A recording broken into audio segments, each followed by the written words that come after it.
En 1993, 3 hommes d'affaires français ont disparu en l'espace de 48 heures dans différentes régions du pays sans laisser de traces.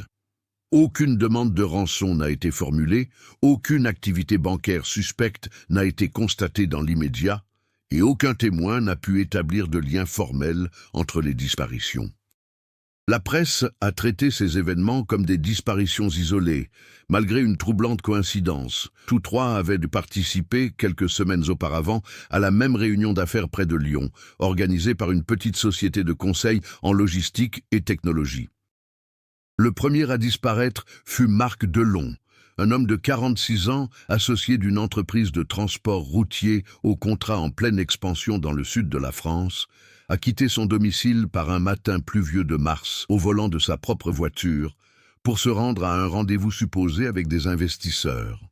Le véhicule a été retrouvé 2 jours plus tard sur un parking près de la gare Pardieu, étonnamment propre pour quelqu'un ayant parcouru de nombreux kilomètres sous une pluie battante. Aucun signe de lutte n'a été constaté et aucun effet personnel significatif n'a été retrouvé, hormis un manteau plié sur la banquette arrière. Le deuxième, Étienne Roux, un spécialiste des systèmes de gestion d'entreprise, a disparu à Bordeaux. Contrairement à Delon, Roux n'a laissé aucune voiture sur place. Il n'est tout simplement pas rentré chez lui après un dîner d'affaires. Le restaurant a confirmé sa présence, le paiement a été effectué en espèces et les caméras extérieures ont montré Roux marchant seul jusqu'au coin de la rue. Après cela, plus rien. La 3e disparition, celle de Luc Moreau. C'est ce qui a le plus intrigué les chercheurs. Moreau était connu pour sa prudence quasi obsessionnelle. Il ne modifiait jamais ses habitudes sans prévenir, informait toujours sa famille de ses déplacements et tenait un registre précis de ses rendez-vous. Pourtant, un matin d'avril, il ne s'est tout simplement pas présenté à son bureau parisien. Son appartement était intact, le lit fait, le petit déjeuner préparé et non touché. Sa montre, qu'il ne quittait jamais, était toujours sur la table de la cuisine. Les premières investigations ont progressé de manière fragmentée. La dispersion des services de police, la surcharge de travail des équipes et l'absence de preuves matérielles concrètes ont empêché la création d'une cellule d'enquête unifiée. Les noms ont fini par être classés dans des rapports distincts sous forme de disparition d'adultes sans preuve tangible d'un crime. Au fil des mois, l'attention du public s'est estompée, laissant place à de nouveaux scandales, de nouvelles crises, de nouvelles affaires. À Lyon, un homme suivait l'actualité avec une attention silencieuse. Jean Morel, chauffeur privé engagé occasionnellement par des cadres et des hommes d'affaires depuis la fin des années 1980, n'a fait l'objet d'aucun article de presse, n'a été mentionné dans aucun témoignage officiel et n'a jamais été convoqué pour être interrogé. Pourtant, son nom figurait discrètement dans d'anciens journaux intimes, des reçus de transport et des contrats temporaires. Morel avait conduit pour 2 des 3 hommes d'affaires disparus à différentes périodes cette année-là. En 1993, Jean Morel avait 40 ans. Il vivait seul dans une vieille maison à la périphérie de Villeurbanne, héritée de ses parents. La demeure, à l'extérieur délabrée, attirait l'attention, mais l'intérieur était organisé de façon quasi méthodique.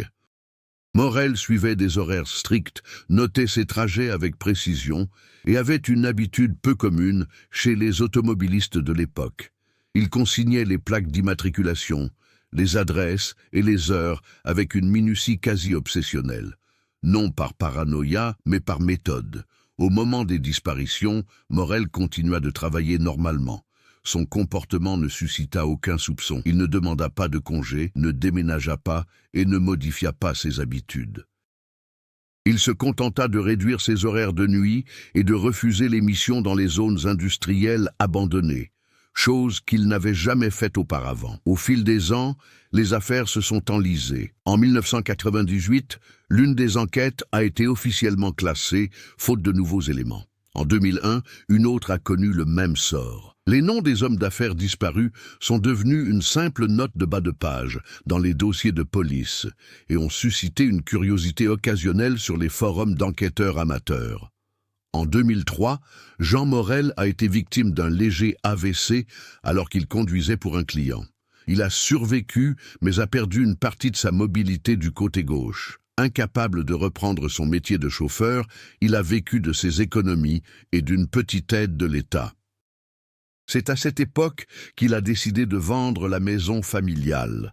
La vieille demeure nécessitait des rénovations coûteuses et M. Morel avait besoin d'argent pour les traitements et les aménagements. Lors de l'inspection en vue de la vente, un agent immobilier a suggéré de vérifier un ancien compartiment mentionné dans les plans municipaux des années 1950. Un sous-sol scellé, non accessible, depuis la maison principale. Morel a déclaré ne jamais l'avoir utilisé. Il a ajouté, l'air de rien, que l'espace était probablement vide ou rempli de vieux gravats. L'ouverture de l'accès fut retardée de plusieurs semaines en raison de problèmes administratifs. Lorsqu'elle eut enfin lieu, Morel insista pour être présent. L'entrée fut ouverte après la démolition d'une fausse cloison au fond du garage, dissimulée par des étagères métalliques et de vieux cartons. L'air qui s'échappait de cet espace clos n'était pas seulement celui d'un lieu abandonné. Une odeur métallique persistante, mêlée à de la vieille poussière et à une autre substance difficile à identifier, y régnait. À la faible lueur d'une lampe portative, le sous-sol paraissait plus petit qu'on ne l'avait imaginé, mais son agencement était pour le moins inquiétant. Au centre, une simple table. Dans un coin, un valise rouge, rigide, fermée par de vieux loquets. À côté de la table, 2 vieux ordinateurs. Ces modèles étaient courants au début des années 1990. Tous deux étaient alimentés par un système de fortune relié à un câblage indépendant. Les écrans, encore allumés, affichaient des lignes de texte statiques, comme s'ils attendaient des commandes qui ne sont jamais arrivées. Jean Morel ne laissa rien paraître de sa surprise. Il resta immobile quelques secondes, appuyé sur sa canne, observant les lieux comme s'il redécouvrait un endroit familier, et non un lieu inconnu. Ce n'est qu'alors qu'il demanda au courtier de partir et de fermer le garage. Il expliqua qu'il devait régler un détail avant de poursuivre la vente. Cette nuit-là, Morel ne dormit pas. Pour la première fois en 10 ans, il sortit d'un tiroir un vieux carnet à couverture noire et le posa sur la table de la cuisine.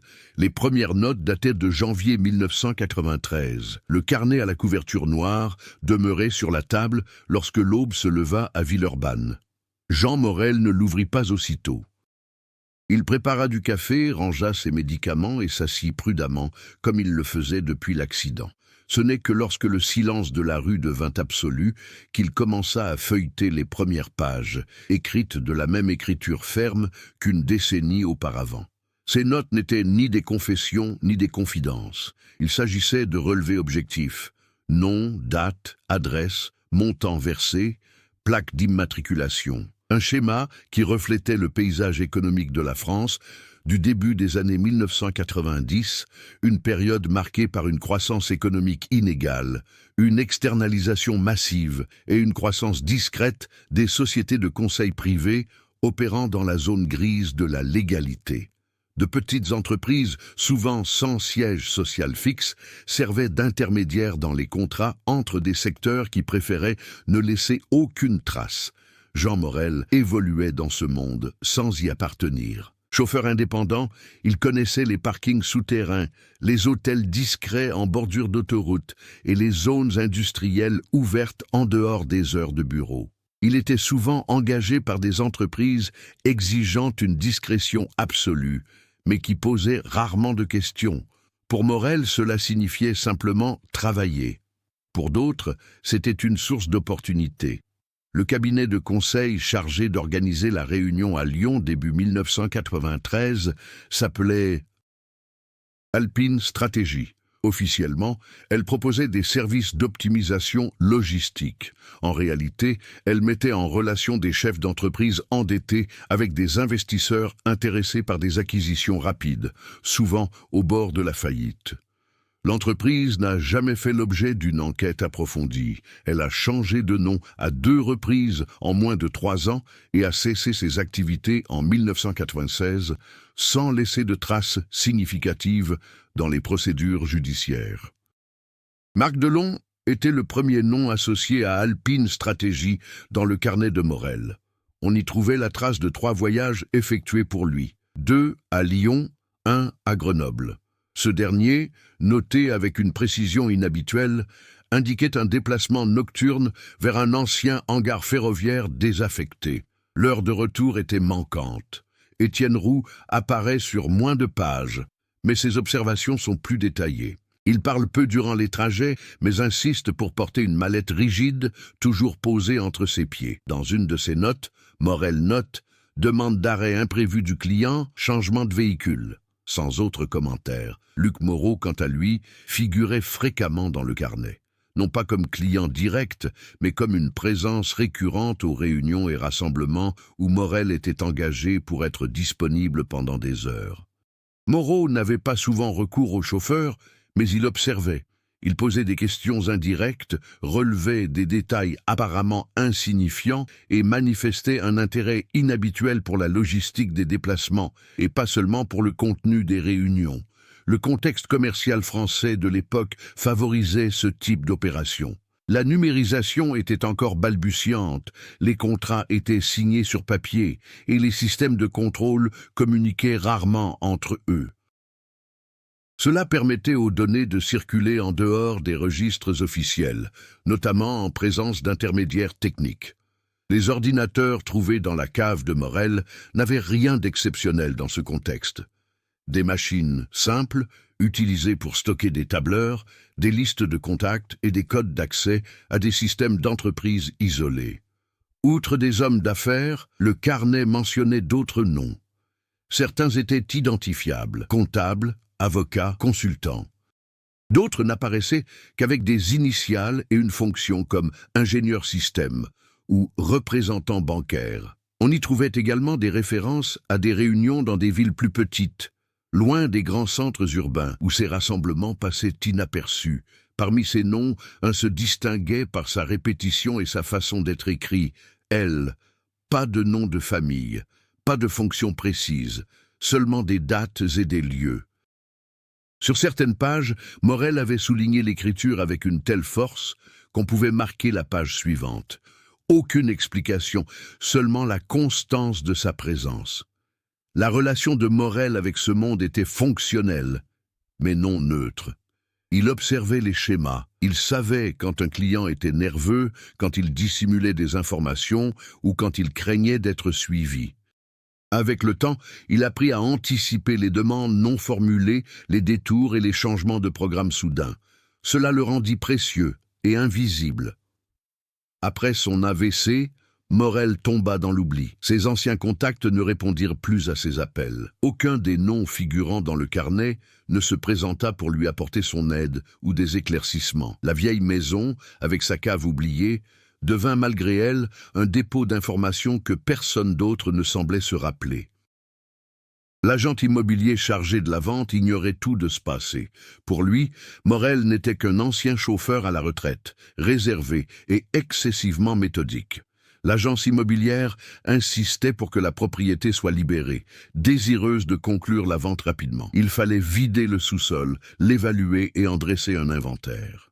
Le lendemain matin de l'ouverture du compartiment, Morel téléphona à une vieille connaissance, Claire Beaumont. Claire, journaliste d'investigation, avait tenté, dans les années 1990, d'établir un lien entre les disparitions des hommes d'affaires. À l'époque, ces articles étaient considérés comme de simples spéculations sans fondement. Après plusieurs coupes budgétaires, Claire quitta le journal en 1999 et se lança dans le journalisme indépendant avec des moyens limités. Morel n'a pas tout expliqué au téléphone. Il a seulement dit avoir trouvé quelque chose qui ne devrait pas encore fonctionner. Il lui a demandé de venir à Lyon sans rien dire à personne. À l'autre bout du fil, un long silence a précédé la réponse. Claire a accepté. Pendant ce temps, au sous-sol, les ordinateurs restaient allumés. Les écrans demeuraient actifs, comme si quelqu'un avait interrompu une tâche en cours. Les systèmes n'étaient pas connectés à Internet, ce qui était peu probable à l'époque, mais ils dépendaient d'une alimentation électrique continue. Quelqu'un s'en était assuré au fil des ans. ou avait tout préparé pour que cela fonctionne en cas de besoin. Jean Morel redescendit à la cave en fin d'après-midi. Il s'assit à la table, ouvrit la valise rouge pour la première fois depuis qu'il l'avait trouvée, et en sortit des disquettes étiquetées à la main. Les étiquettes portaient des dates comprises entre février et avril 1993. Il ne les a pas entrées dans l'ordinateur. Il les a simplement disposées en file d'attente, comme quelqu'un qui prépare quelque chose à observer et non à exécuter immédiatement. Claire Beaumont arriva à Lyon 2 jours plus tard, au volant d'une voiture de location discrète. Elle ne prévint pas ses anciens contacts, ne demanda pas de justificatif et n'emporta aucun matériel, hormis un enregistreur portable et un bloc-notes. Sa décision d'accepter l'invitation de Jean Morel n'était pas impulsive. L'appel téléphonique avait réveillé un vieux malaise, une inquiétude non résolue depuis les années où elle avait tenté de relier les disparitions et s'était heurtée à trop d'obstacles pour être une simple coïncidence. Morel ne lui donna aucune explication. Il se contenta de lui indiquer le garage et, en silence, écarta les étagères métalliques qui dissimulaient le passage. Claire reconnut immédiatement le principe. Compartiment improvisé, accès caché, espace fonctionnel. Ce n'était pas un sous-sol ordinaire. Les ordinateurs avaient attiré son attention avant même la valise rouge. Des modèles anciens, mais bien conservés, dont les composants avaient été remplacés au fil du temps. Ils n'étaient pas là par négligence. Quelqu'un avait pris la peine de les maintenir en état de marche. Claire toucha le côté de l'une des machines et sentit la légère chaleur de son fonctionnement continu. Jean Morel alluma l'enregistreur de lui-même, sans demander la permission, sans s'assurer qu'elle était prête. Il commença à énumérer les dates, les itinéraires et les noms, suivant la logique implacable de quelqu'un qui reconstitue les faits et non des versions. Claire l'interrompit seulement à quelques reprises, pour confirmer les lieux ou demander des heures précises. Au fil des récits, il devint évident que les disparitions n'étaient pas des actes isolés, mais des étapes d'un processus. Le conflit central n'est pas apparu comme un crime isolé, mais comme un rouage d'un système complexe. Des hommes d'affaires en difficulté financière, des cabinets de conseil intermédiaires, des spécialistes des systèmes et un flux d'informations qui, à l'époque, valait bien plus que l'argent immédiat. Delon, Roux et Moreau avaient un point commun, outre Alpine Strategis, l'accès à des données stratégiques sur les chaînes d'approvisionnement, les failles contractuelles et les accords parallèles entre entreprises concurrentes. Ces informations permettaient de manipuler les marchés régionaux sans éveiller immédiatement les soupçons. Modifications subtiles des itinéraires, retards programmés, faillites provoquées. Qui contrôlait les données, contrôlait le rythme économique local. Jean Morel ne participait pas à ces décisions, mais il était présent lors des voyages, où se concluaient les accords, loin des bureaux officiels. Claire a remarqué une constante en comparant les entrées de son carnet avec ses propres notes. Des lieux récurrents, des dates proches, les mêmes noms qui circulaient autour des personnes disparues peu avant leur disparition. Le nom abrégé « L » est apparu comme un point de convergence. Il n'apparaissait pas dans les contrats, mais était présent lors de réunions importantes. L'obstacle immédiat était d'ordre technique. Les disquettes contenues dans la mallette rouge renfermaient des données susceptibles de confirmer la structure du plan, mais les ordinateurs exigeaient des mots de passe. Des systèmes anciens, sans interface conviviale, protégés par des codes qui ne figuraient pas dans le carnet. Morel admit qu'il n'avait pas tenté d'accéder aux fichiers, non par incapacité, mais par prudence. Il savait qu'en agissant ainsi, il franchirait un point de non-retour. Entre-temps, les pressions extérieures se sont intensifiées. L'agent immobilier appelait sans cesse, exigeant l'accès au sous-sol pour une estimation. Un voisin a fait remarquer avoir vu des inconnus rôder autour de la maison la nuit. Rien d'explicite. Rien de directement menaçant, mais suffisamment pour indiquer que l'isolement de Morel prenait fin. Claire a tenté de contacter un ancien collègue de la police judiciaire qui avait participé aux enquêtes initiales. Sa réponse fut évasive. Il a confirmé se souvenir vaguement des affaires, mais a averti que leur réouverture pourrait créer des problèmes inutiles. Il n'a pas précisé la nature de ces problèmes, ni pour qui. Le conflit s'est intensifié lorsque Claire a réalisé que certaines des personnes mentionnées dans le carnet étaient toujours actives dans le monde des affaires français, occupant des postes influents. Des personnes qui avaient directement profité de la disparition des 3 hommes d'affaires. Rouvrir l'enquête signifiait se confronter non seulement au passé, mais aussi à une structure encore en place.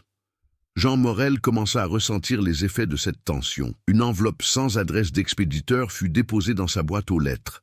À l'intérieur, une vieille copie d'un reçu d'expédition, l'un des siens. Le message était clair. Quelqu'un savait exactement qui il était et où il se trouvait.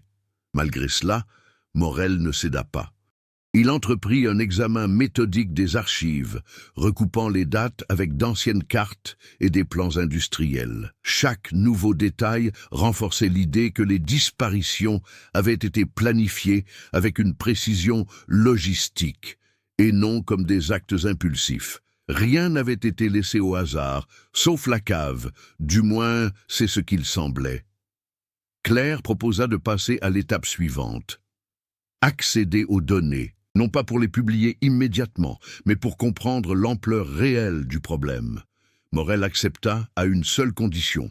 Tout se ferait sur place, au sous-sol. Rien ne quitterait la maison tant qu'il ne serait pas certain de la nature du problème. Ce soir-là, pour la première fois depuis 1993, une disquette fut insérée dans un ordinateur. L'écran vacilla, chargeant lentement une interface rudimentaire. Avant même que le moindre fichier puisse s'ouvrir, une ligne de texte apparut au centre de l'écran. « Si vous lisez ceci, il est déjà trop tard. » Claire regarda Morel sans rien dire. Le conflit n'était plus seulement une affaire d'enquête. Il devenait personnel, immédiat et potentiellement dangereux. L'avertissement affiché à l'écran ne provoqua pas de panique immédiate. Jean Morel éteignit l'ordinateur d'un geste maîtrisé, comme on interrompt un processus avant qu'il ne devienne dangereux. Claire nota la phrase sans un mot. Tous deux savaient qu'il ne s'agissait pas d'une menace générique. C'était un message destiné à une personne en particulier, dans un contexte précis. La première intrigue secondaire portait sur l'origine de ce message. Le système d'exploitation n'était pas standard. Il avait été modifié pour démarrer directement dans un environnement fermé sans accès aux commandes externes. Cela témoignait de connaissances techniques avancées pour l'époque, bien supérieures à celles de Delon et Roux. Luc Moreau, quant à lui, avait une expérience en audit informatique. Il ne développait pas de système, mais il en savait assez pour identifier ceux qui en étaient capables. Claire a commencé à enquêter discrètement sur le passé de Moreau en utilisant d'anciens dossiers et des contacts à l'étranger. Elle a découvert qu'en 1992, il avait participé à un projet pilote européen d'intégration des données logistiques entre pays. Ce projet avait été brutalement interrompu suite à des dissensions internes, et une partie de la documentation n'avait jamais été archivée officiellement. Peu après, certains des techniciens impliqués avaient rejoint le secteur privé. Pendant ce temps, une autre intrigue se déroulait chez Morel. L'inspection immobilière était inévitable, et tout report sin-dit attirerait l'attention. Morel accepta une inspection partielle, interdisant l'accès au sous-sol aux évaluateurs. Cela nécessita des ajustements rapides. Documents falsifiés, plans incomplets et justifications techniques rédigées par ses soins à partir d'anciens documents de la mairie. Le risque était non seulement juridique, mais aussi stratégique. Toute mention officielle de cette pièce risquait de susciter l'intérêt des autorités. Entre-temps, Claire réalisa qu'elle était suivie. Pas constamment, mais suffisamment pour indiquer une surveillance intermittente. Une voiture grise garée près de l'hôtel à 2 reprises, 2 nuits différentes. Un homme entré 3 fois dans le même café, le même matin, sans rien consommer. Rien de quoi porter plainte, mais de quoi confirmer que leurs allées et venues n'étaient pas passées inaperçues. Une troisième intrigue secondaire est apparue à partir du nom L. Claire a recoupé les initiales avec les listes de participants aux événements d'entreprise de l'époque et est arrivée à Laurent Vasseur, ancien consultant financier ayant travaillé pour Alpine Stratégie dans le cadre d'un contrat temporaire, a disparu des registres publics en 1997, avant de réapparaître des années plus tard comme directeur d'une société holding basée au Luxembourg. Son parcours professionnel était légitime, mais opaque. En entendant le nom complet, Morel réagit presque imperceptiblement. Il confirma, sans donner plus de détails, que Vasseur était la seule personne à toujours savoir exactement où le trouver. Il ne demandait pas son chemin, il se présentait simplement quand il le fallait. C'était lui qui organisait les changements de véhicules, annulait les voyages de dernière minute et planifiait les réunions en dehors des horaires officiels. La pression du temps s'intensifia lorsque Claire reçut un courriel crypté d'un ancien contact européen. Le message était court, on demande à nouveau les archives de 1993, de manière officieuse. L'expéditeur était inconnu et aucune explication supplémentaire n'était fournie. Le message laissait entendre que quelqu'un, quelque part, tentait d'accéder aux mêmes données qu'ils avaient découvertes. Face à cette situation, Morel décida d'accélérer le processus. Il ouvrit entièrement la valise rouge. Outre les disquettes, il y trouva des documents imprimés, des cartes pliées et un petit enregistreur numérique, une technologie rare pour l'époque, dont les cassettes étaient datées. Chaque élément correspondait à des réunions précises, dont certaines avaient eu lieu plusieurs jours avant les disparitions. Les intrigues secondaires convergeaient vers un point crucial. Quelqu'un avait planifié non seulement les disparitions, mais aussi la conservation sélective des informations. La cave n'était pas une cachette improvisée. C'était un coffre-fort de secours, conçu pour n'être découvert qu'en cas de problème. Claire commença à écouter les enregistrements. Il n'y avait pas d'aveu direct, mais des discussions techniques, des calculs, des décisions prises avec une froide précision administrative. Sur l'un d'eux, une voix, que Claire ne reconnut pas immédiatement, affirmait qu'il est plus efficace d'écarter les gens du système que de les faire taire publiquement. Les relations entre les personnages se tendirent également. Claire commença à s'interroger sur le degré d'implication de Morel. Il continuait d'affirmer qu'il ignorait tout du sort final des hommes d'affaires, mais admit avoir ignoré des signes évidents que quelque chose clochait. Son choix n'était pas volontaire, mais il était conscient. La tension émotionnelle ne s'est pas manifestée par des confrontations verbales, mais par de petits gestes. Morel a commencé à moins dormir. Claire a commencé à laisser son téléphone éteint pendant de longues périodes. Ils savaient tous deux qu'ils étaient trop proches de quelque chose qui avait encore des conséquences bien réelles. La pression finale s'est exercée sur le plan administratif. La mairie a demandé des documents complémentaires concernant la structure du garage, évoquant des incohérences dans les anciens registres. Le délai de réponse était court. Ignorer cette demande entraînait une inspection obligatoire. Les intrigues secondaires, désormais interconnectées, indiquaient clairement qu'il n'y avait plus de place pour les retards. Le temps ne faisait pas que passer. Il était compté. L'inspection municipale était prévue pour jeudi matin. Jean Morel a reçu l'avis officiel par courriel, sur un ton bureaucratique et sans aucune possibilité de négociation. 2 techniciens allaient procéder à une inspection structurelle complète du garage et de ses annexes. Le sous-sol n'était plus seulement un risque potentiel, c'était devenu une véritable urgence. La veille, Claire et Morel avaient décidé de passer à l'action sans hésitation. Il n'y avait plus lieu d'être prudent. Ils insérèrent toutes les disquettes restantes et copièrent les fichiers sur un système interne isolé, sans aucune connexion externe. Le processus révéla quelque chose d'inattendu. Les données n'étaient pas de simples enregistrements financiers ou logistiques. C'était simulation. Des tableurs complexes présentaient différents scénarios de marché. De légères modifications des flux de transport entraînaient des effets en cascade. Résiliation de contrats, faillite d'entreprise, acquisition forcée. Chaque simulation comportait des noms, des dates et des probabilités. 3 scénarios ont été qualifiés de réalisés. Ils correspondaient précisément aux périodes de disparition de Delon, Roux et Moreau. Le tournant décisif survint lorsque Claire découvrit un répertoire caché, protégé par un niveau d'accès supplémentaire. À l'intérieur, Des rapports rédigés dans un langage objectif, presque clinique. Il ne parlait ni d'homicide, ni d'enlèvement, ni de coercition directe. Il parlait de retrait opérationnel. Les individus identifiés comme variables instables ont été retirés du système afin de garantir l'efficacité du modèle.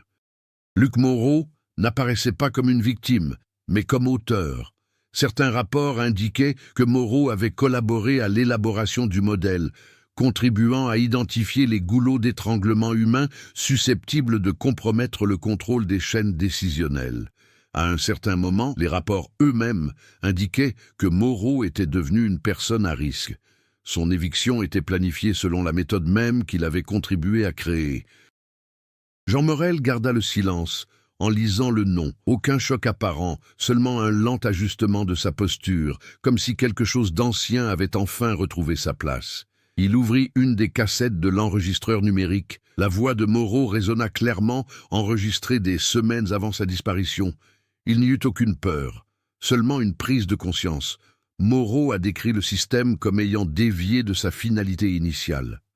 Il n'a pas parlé de crime, mais de décisions rendues irréversibles par souci d'efficacité. À la fin de l'enregistrement, il a déclaré avoir mis en place un mécanisme de secours. Les ordinateurs, les données, le sous-sol. Non pas pour dénoncer, mais pour visibilité de la force au cas où il serait retiré. La révélation principale est survenue ensuite. L'un des derniers fichiers contenait une chronologie remontant jusqu'en 2003. Le dernier événement mentionné n'était pas une disparition. C'était activation sécurisée. L'élément déclencheur n'était pas une personne en particulier, mais une situation. Le retrait définitif de Jean Morel de ses fonctions opérationnelles. Morel comprit alors qu'il n'avait pas été un simple observateur. Il faisait partie intégrante du système de redondance humaine, un élément extérieur et invisible dont la permanence assurait la stabilité du modèle. Son accident vasculaire cérébral, en le déconnectant du circuit, déclencha la phase finale prédite par Moreau. Avant qu'il puisse réagir, le téléphone fixe sonna. Un numéro masqué. Morel répondit sans hésiter. La voix à l'autre bout du fil était calme, professionnelle, sans aucune urgence. La personne à l'autre bout du fil n'a pas nié être au courant de l'existence du sous-sol. Elle n'a proféré aucune menace.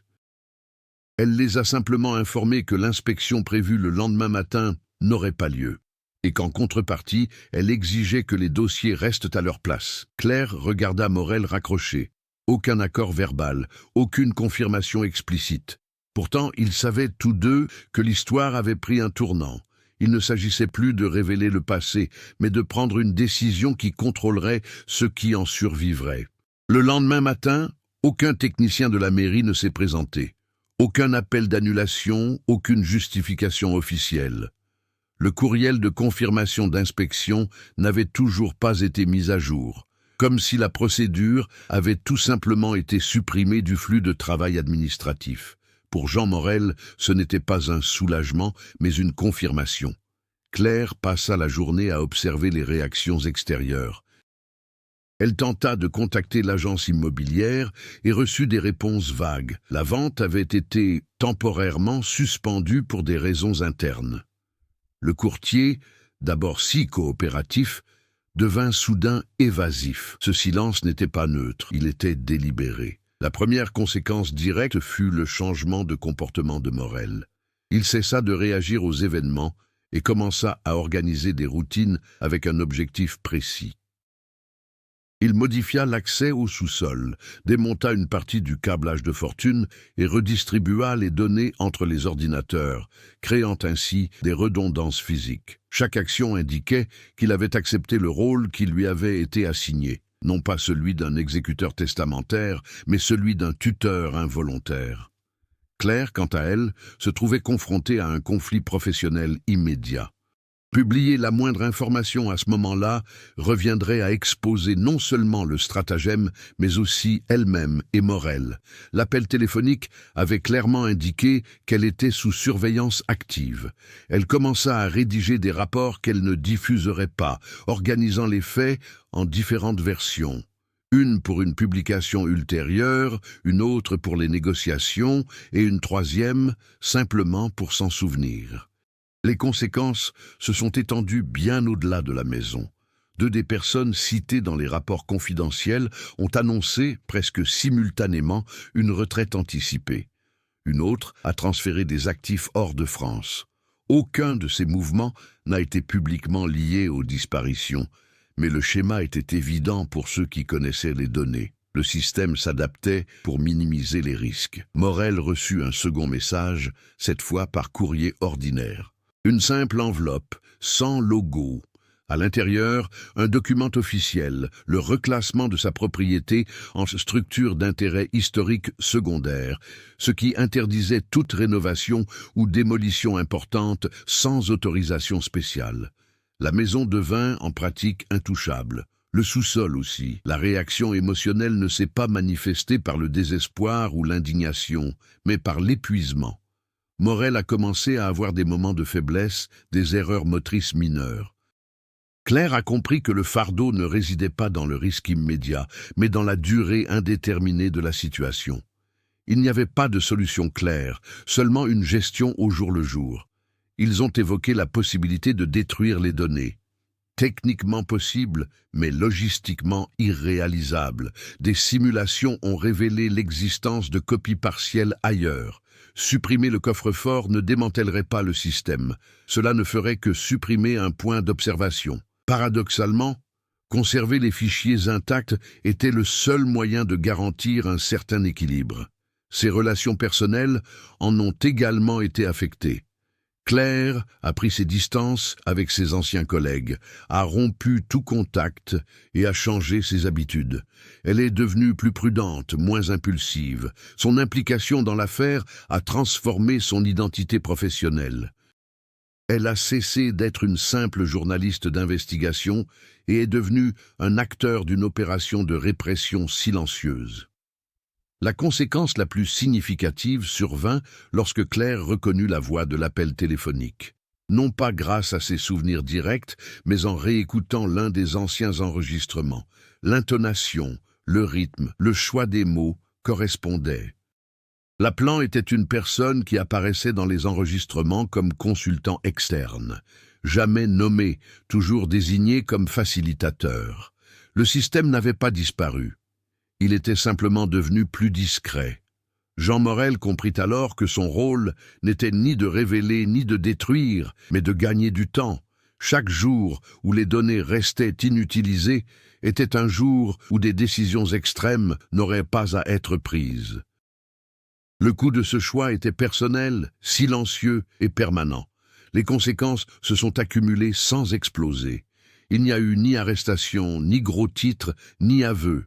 Seulement des ajustements, des replis stratégiques et une réorganisation invisible du pouvoir qui avait causé les disparitions 10 ans plus tôt.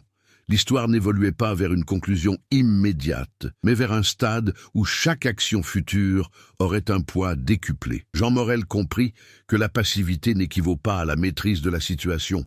L'équilibre instauré après l'appel téléphonique était fragile, reposant sur la conviction qu'il resterait prévisible. Accepter cela revenait à renoncer à toute autonomie.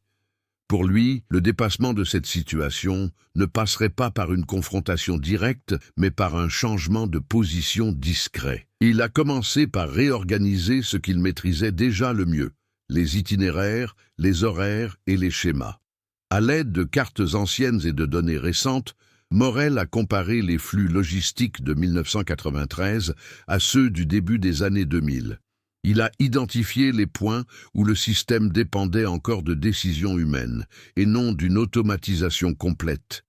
Des goulots d'étranglement persistaient, malgré la sophistication des modèles. L'efficacité absolue nécessitait toujours l'intervention humaine. Claire a suivi ce processus sans intervenir. Elle a observé le changement d'attitude. Morel ne réagissait plus aux événements. Il les anticipait. Il a commencé à documenter chaque petit changement externe. Modifications administratives, décisions commerciales discrètes, transactions financières rendues publiques. L'analyse conjointe a révélé un élément essentiel. Le système avait évolué, mais il conservait les mêmes vulnérabilités structurelles. Ce dépassement s'est également manifesté dans la relation de Morel avec son propre passé. Il est revenu sur les événements de 1993, non pour raviver la culpabilité, mais pour comprendre ses choix. Il a reconnu que son inaction avait été une forme d'autoprotection. Désormais, son implication active et continue était tout le contraire. Il n'y avait pas de rédemption explicite, seulement une responsabilité permanente. Claire était aux prises avec sa propre évolution. Pour la première fois, elle décida de ne pas publier d'articles importants, un choix stratégique non dicté par la censure. Elle constitua plutôt un dossier modulaire, activable par étapes selon les circonstances. Il ne s'agissait plus seulement de dénonciation, mais aussi de dissuasion. De nouveaux défis se sont présentés sans pour autant reproduire les précédents. L'un des ordinateurs a subi une panne matérielle irréversible. Morel devait transférer des données sans faire appel au support technique. Il a utilisé des pièces de récupération, adaptant des solutions improvisées. Chaque réparation a renforcé sa conviction que le temps jouait contre eux, mais aussi en leur faveur, s'ils étaient utilisés à bon escient. L'évolution du protagoniste s'est manifestée dans ses décisions concrètes. Morel a cessé d'isoler Claire du processus. Il a commencé à partager les responsabilités, la formant aux procédures techniques de base, non par une confiance aveugle, mais par la compréhension que le système ne pouvait plus dépendre d'une seule personne. Il y eut aussi une subtile avancée émotionnelle. Morel reprit contact avec un frère éloigné, sans évoquer la cave ni les données. Il se contenta de réorganiser des relations qu'il avait délaissées par commodité. Il ne cherchait pas l'absolution, mais la stabilité. De petits changements de comportement remplacèrent les grandes déclarations. La pression extérieure s'est fait sentir indirectement. Une fondation d'entreprise a annoncé un projet de transparence logistique, clairement inspiré d'anciens modèles. Pour Claire, c'était le signe que quelqu'un tentait de normaliser ce qui avait auparavant fonctionné dans l'ombre. Pour Morel, c'était une opportunité. Plus le système serait visible, moins les méthodes de contrôle seraient extrêmes. Cette croissance a abouti à une décision stratégique.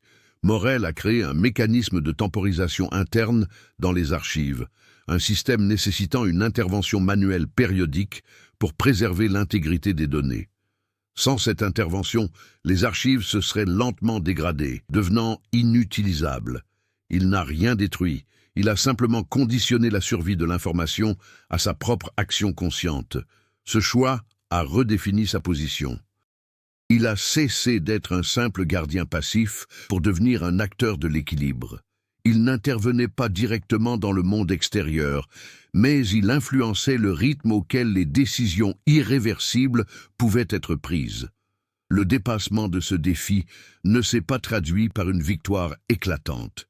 Il s'est fait par une maîtrise discrète et une évolution fonctionnelle. Morel n'est devenu ni un héros, ni un martyr. Il est devenu quelque chose de plus rare, quelqu'un qui a appris à composer avec les failles du système sans s'y laisser absorber. Les jours suivants furent marqués par une pression constante. Rien de précis ne se produisit, mais tout semblait converger. Jean Morel le remarqua non pas à cause d'événements isolés, mais à cause du changement de rythme général qui l'entourait. Des processus autrefois lents s'accélérèrent. Des décisions qui prenaient des mois étaient désormais annoncées en quelques semaines. Claire fut la première à identifier clairement le schéma.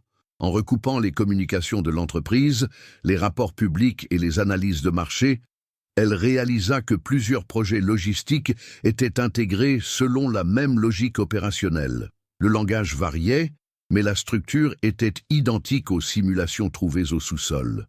Le système ne se contentait pas de survivre, il s'institutionnalisait. Cela brisa l'une de leurs dernières illusions. Le temps ne jouait plus en leur faveur.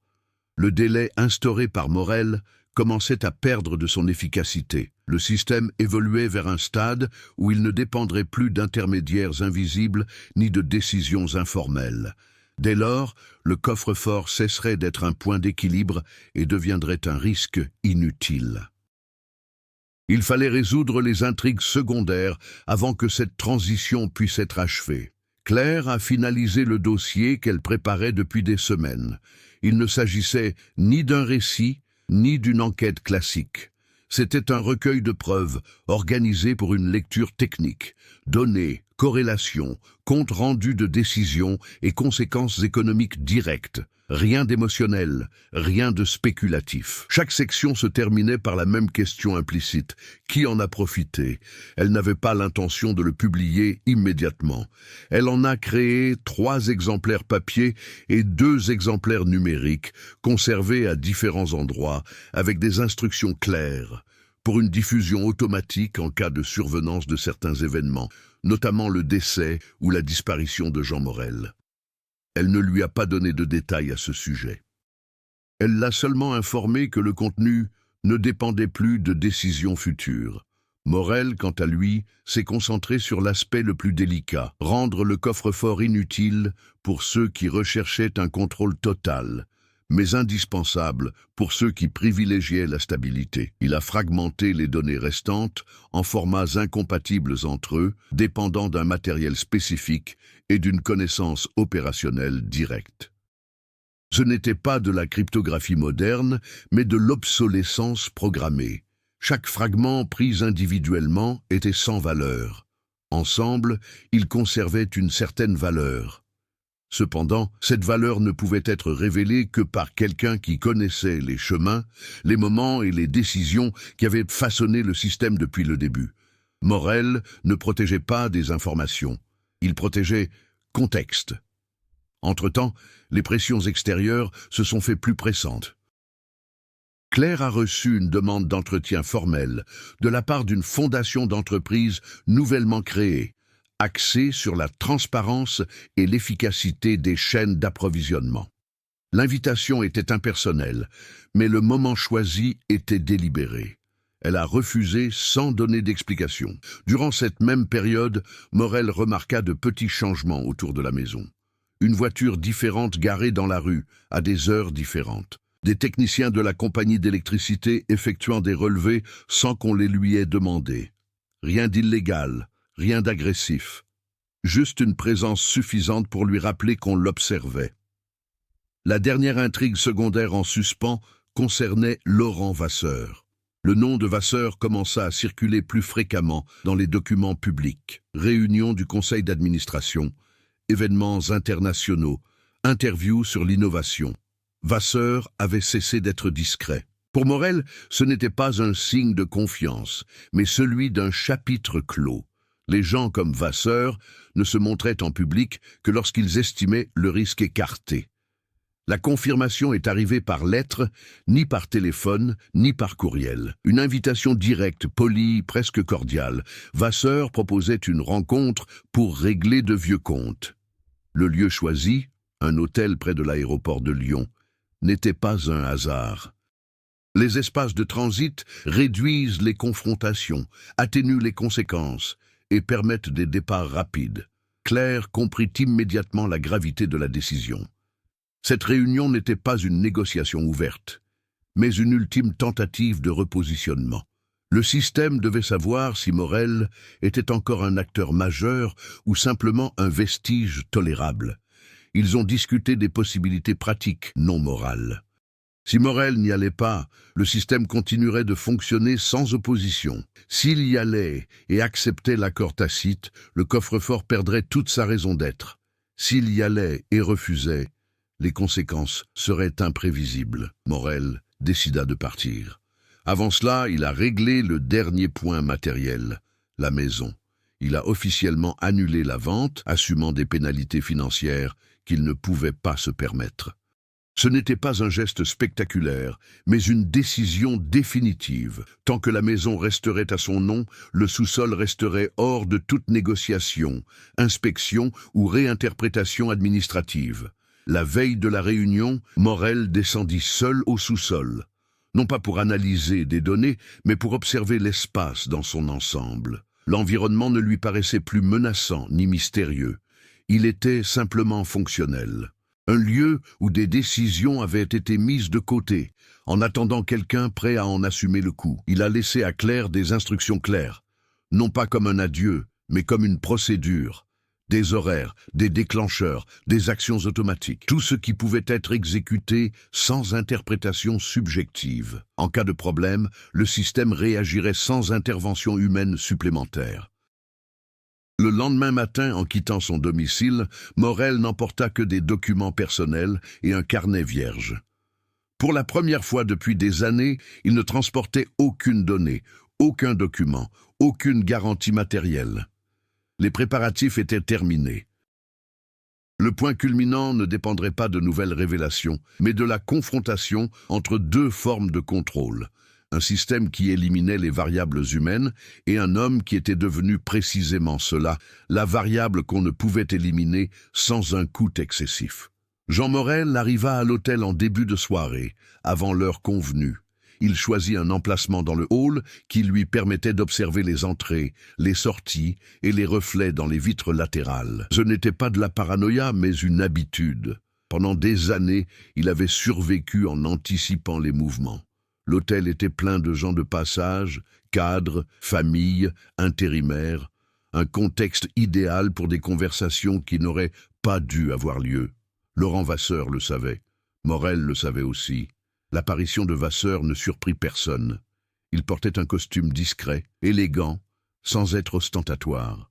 Il marchait avec l'assurance de quelqu'un qui pense avoir déjà tout prévu. Il salua Morel par son nom complet, un geste qui sonnait moins comme une marque de politesse que comme une affirmation de son autorité. Ils s'assirent. Aucun d'eux ne commanda de boisson immédiatement. Vasseur commença par parler du présent, non du passé. Il évoqua l'efficacité, la normalisation et l'intégration européenne. Il employa un vocabulaire technique, sans pour autant se montrer didactique. Il n'avait pas besoin de convaincre Morel de la valeur du système. Il lui suffisait de le présenter comme inévitable. Ensuite, il a évoqué l'année 1993 pour la première fois. Il n'a pas nommé les hommes d'affaires, mais a parlé de erreurs de calibration initiale. Il a affirmé que sans ces ajustements, le modèle n'aurait jamais abouti. Il n'y avait pas de cynisme manifeste, seulement une logique froide, presque administrative. Morel écoutait tout sans réagir. Il observait les détails, les silences calculés, l'absence de questions, la façon dont Vasseur évitait toute allusion directe à la violence. Ne pas nier était plus efficace que de justifier. Une fois son exposé terminé, Vasseur a clairement exposé sa proposition. Le sous-sol deviendrait obsolète d'ici quelques mois. Le système allait migrer vers des structures officielles, bénéficiant d'une protection juridique. Morel pouvait collaborer à la transition finale ou simplement se retirer. Dans les deux cas, il serait protégé. Financièrement, juridiquement et institutionnellement, cette proposition n'était pas une menace. C'était une façon de clore le chapitre. C'est à ce moment précis que la transformation de Morel devint visible. Il ne répondit pas immédiatement. Il sortit de sa poche un petit carnet vierge et le posa sur la table. Un geste simple, presque anodin, mais délibéré. Puis il posa une question à laquelle Vasseur ne s'attendait pas. Qui d'autre sait exactement ce qui fonctionne encore dans l'ancien système? Vasseur hésita pour la première fois. La réponse fut vague, générique. Équipe, processus, audit. Morel acquiesça, comme pour se confirmer quelque chose. Puis il expliqua, avec la même objectivité qu'il avait perçue tout au long de la conversation, que le système reposait encore sur des éléments non documentés, des routines ancrées dans l'habitude, des décisions prises hors de tout rapport, des interprétations humaines non formalisées. Il a déclaré avoir identifié ces problèmes et être intervenu à leur sujet. Vasseur s'est rendu compte trop tard du changement de terrain. Morel a révélé que les données conservées au sous-sol n'étaient plus intactes. Elles n'avaient pas été détruites, mais réorganisées de telle sorte que toute utilisation hors contexte engendrerait des incohérences publiques. Résultats erronés, décisions mal avisées, pertes mesurables. Le système, au lieu d'être efficace, deviendrait manifestement défaillant. De plus, il a expliqué que les déclencheurs de divulgation automatique ne dépendaient plus uniquement de son absence physique, mais aussi de comportements extérieurs.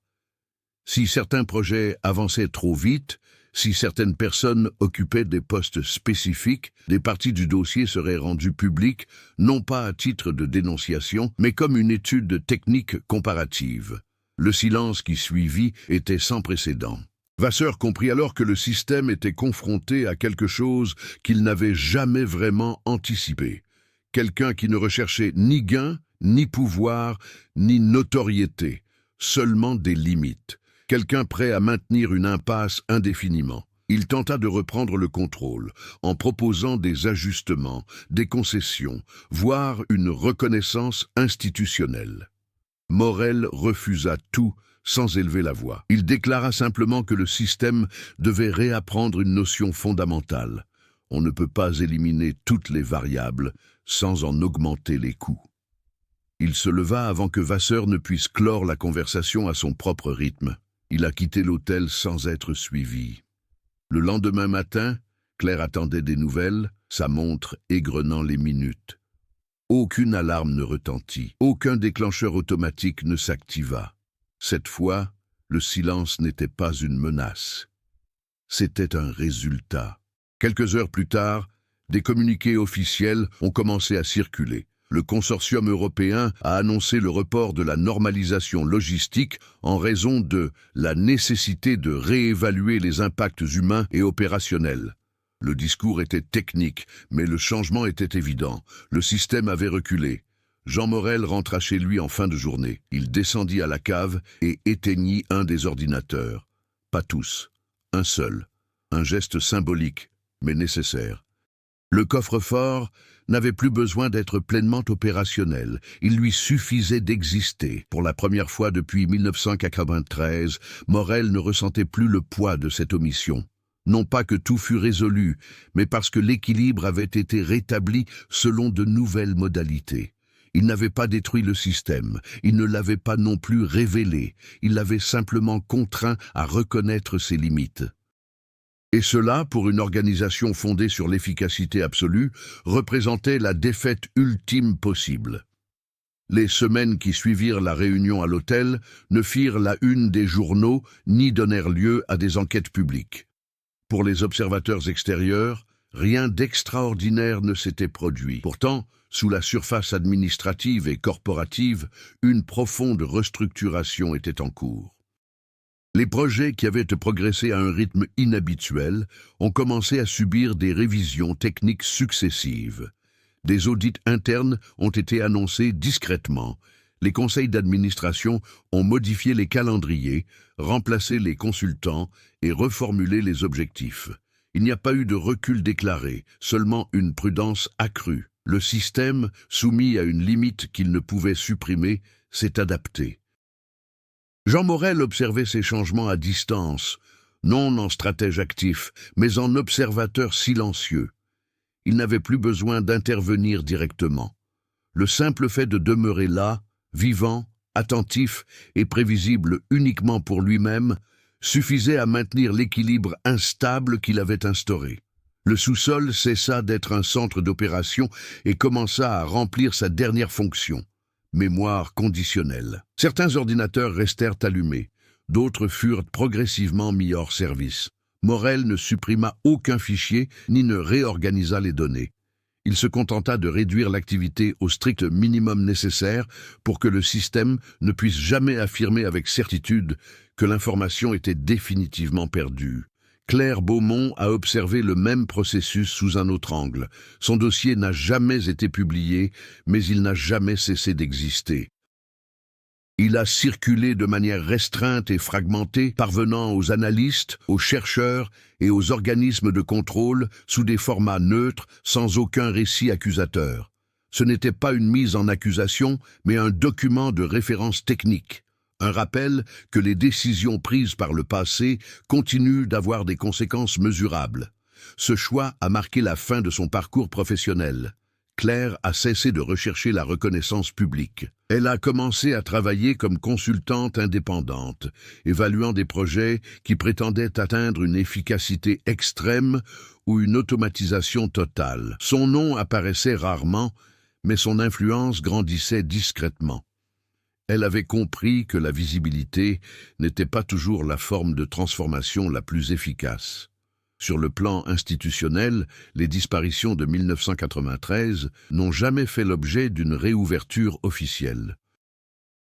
Aucun corps n'a été retrouvé, aucune responsabilité n'a été formellement établie.